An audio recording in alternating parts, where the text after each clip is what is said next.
Alright, I'll take the shine off my glasses here.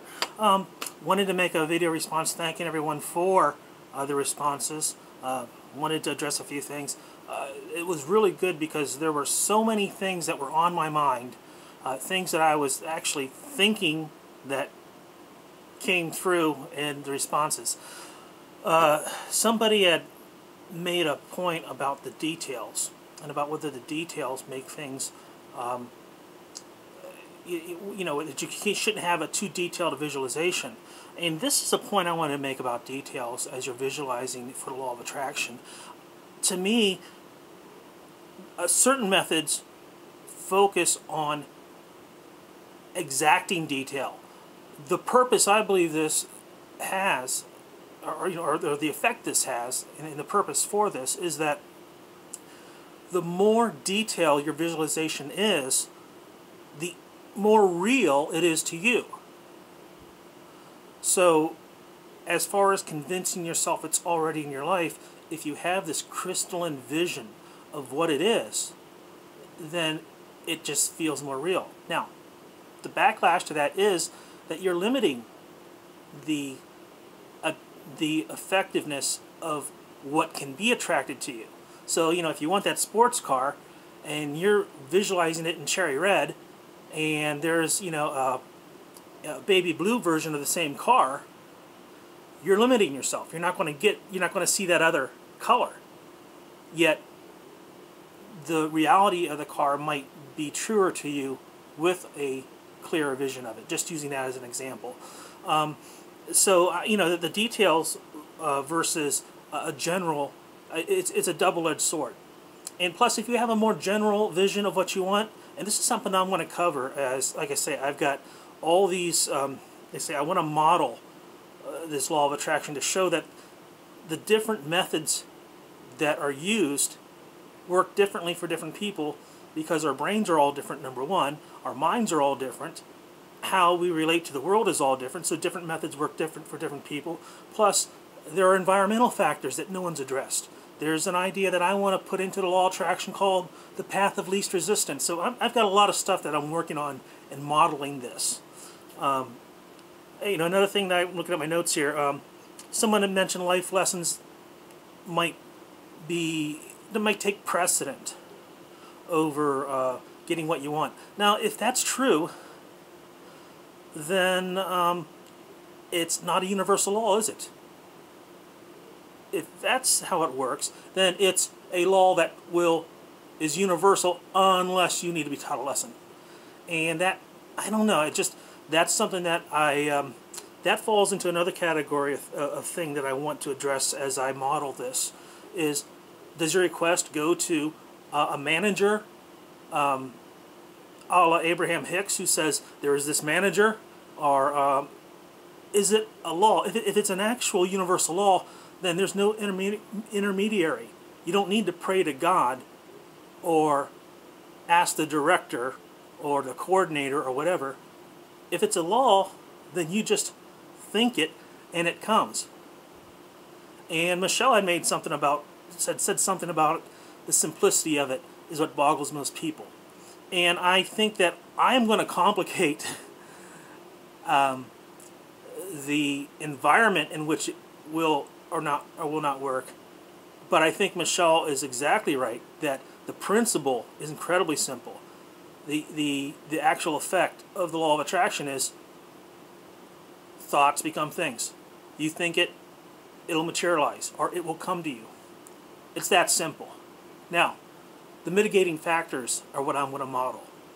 And I'm really excited about this video series that I want to put together because well, for one thing, it's not going to be as dark as all the other videos I've made. I think you're going to be surprised at the format. And I just can't thank everybody enough, because I've got a lot more confidence in how I'm going to put this together and what issues I'm going to address. Because your responses have been so much in line with what I was already thinking.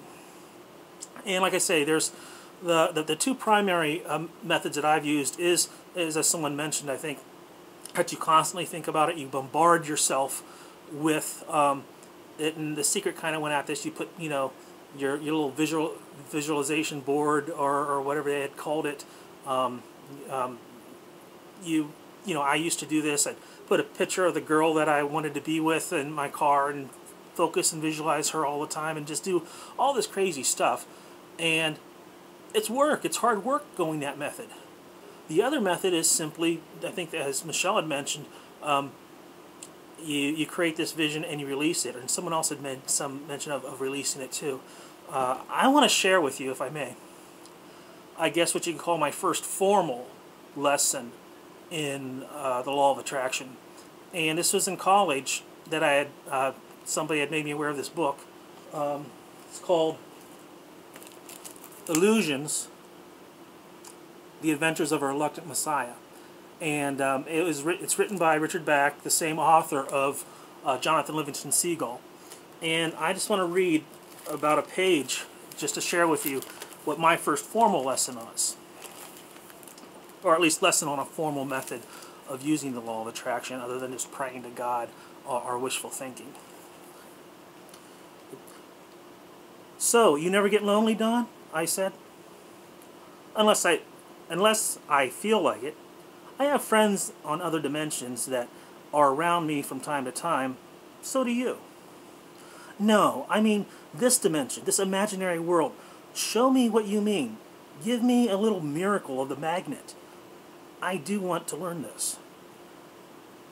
You show me, he said. To bring anything into your life, imagine that it's already there. Like what? My lovely lady? Anything, not your lady. Something small at first. I'm supposed to practice now? Yes. Okay, blue feather. He looked at me blankly. Richard? A blue feather? You said anything not a lady, something little. He shrugged. Fine, a blue feather. Imagine the feather. Visualize it. Every line and edge of it. The tip, the V-splits. Where it's torn, fluffed around the quill.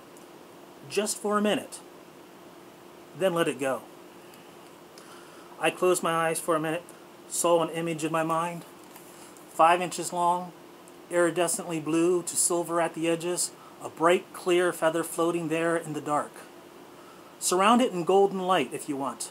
That's a healing thing to help make it real, but it works in magnetizing too.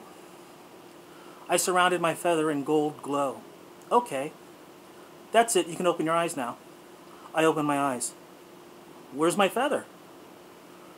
If you had it clear in your thought, it is even this moment barreling down on you like a Mack truck. My feather? Like a Mack truck?